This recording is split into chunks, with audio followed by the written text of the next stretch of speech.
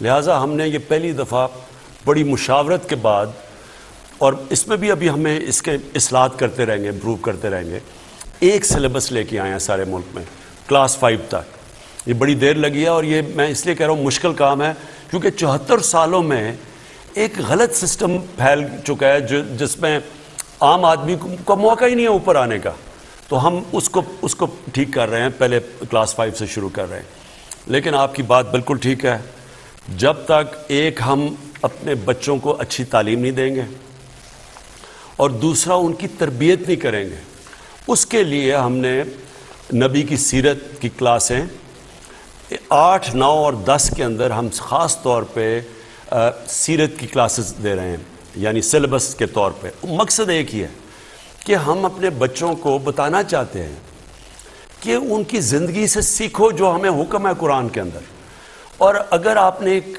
بڑا انسان بننا ہے تو دنیا میں تو ان سے بڑا انسان آیا ہی نہیں، اور اس لیے اللہ نے کہا کہ ان کی زندگی سے ان کی سنت پہ چلو۔ تو ہم اپنے بچوں کو یہ ایجوکیشن دینا چاہتے ہیں صحیح معنی میں، یعنی پوری ایجوکیشن دینا چاہتے ہیں۔ وہ سائنس پڑھے، ٹیکنالوجی پڑھے، سب کچھ پڑھے، انگریزی بھی سیکھے، لیکن نبی کی سیرت ضرور پڑھے۔ کوئی کسی زبردستی نہیں ہے دین میں، ہمیں نہیں پتہ کہ وہ کون سیکھتا ہے یا نہیں، لیکن معاشرہ ہم اپنی ذمہ داری پوری کریں کہ بچوں کی کوشش کریں صحیح معنی میں تربیت کرنے کی، کیونکہ اس وقت بہت بڑا ہمارے بچوں کے اوپر پریشر ہے۔ موبائل فون کی وجہ سے بڑی ہمارے نہیں دنیا کے اندر بڑے مسئلے آ رہے ہیں، تو ہم نے یہ سوچا تھا کہ ہم ان کی جتنی اچھی تربیت کریں گے، وہ یہ جو مسئلے ان کے آ رہے ہیں وہ ان کا مقابلہ ہی تب کریں گے جب ہم ان کو صحیح تعلیم دیں۔ جی اگلے کالر، السلام علیکم۔ جی وعلیکم السلام۔ جی کون صاحب بات کر رہے ہیں اور بات کیجیے وزیر احسن سلام بات کر رہا ہوں فیصلہ آباد سے۔ میرا عمران خان صاحب، میرا آپ سے یہ سوال ہے کہ اپوزیشن اس وقت پلان کر رہی ہے لانگ مارچ کا 23 مارچ کو، تو اس حوالے سے کیا ہے کہ انہیں کی صورتحال ہے ملک میں، اور اس حوالے سے عوام میں بھی ایک قسم کی گھبراہٹ جو ہے وہ جا سکتی ہے، تو حکومت کا اس حوالے سے کیا جو ہے اقدامات ہیں اور کیا پلان اس کے لیے ہم نے کیا ہے، اور ہمیں اب گورنمنٹ اس چیز پہ پریشان ہے یا نہیں، تو ہم اس کا کیا حل کریں گے؟ دیکھیں کیا نیا کام کریں گے جو یہ 3 سال سے نہیں کیا۔